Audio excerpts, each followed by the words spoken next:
আচ্ছা, তাহলে দশমিকের পরে এখানে আমরা 4 ঘর বানায় নিলাম। এখানে 1 ঘর, এখানে 1 ঘর, এখানে এখানে 2 ঘর শূন্য দিছি, সরি 3 ঘর শূন্য দিছি, এখানে 2 ঘর শূন্য দিছি। তাহলে আমাদের এখন সবগুলোই কি হলো, একই হইলো।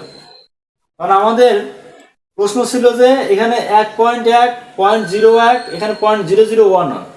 তো এখানে আমাদের সবগুলো সমান করে নিতে হবে। তো আমরা সেজন্য কি করছি, এখানে 1.1 ছিল, আমরা এখানে 3টে শূন্য বেশি দিছি।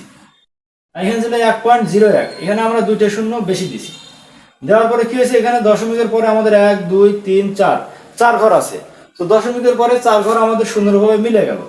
এখন আমাদের যেটা করতে হবে, যোগ করতে হবে। তাহলে এই শূন্য, এই শূন্য, এই 1 যোগ করলাম, 1 হইল। এখানে একটা শূন্য, এখানে একটা শূন্য, এখানে 1 যোগ করলাম, 1 হইল।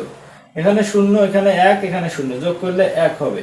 এখানে 1, এখানে শূন্য, এখানে শূন্য, তাহলে এখানে যোগ করলে 1 হবে। এরপরে আছে কি দশমিক, দশমিক দিব, 1, 0, 0 যোগ করলে কি হবে, 1 হবে। তাহলে এইটার যোগফল হলো 1.1111। তো আশা করি অঙ্কটা বুঝতে পেরেছো।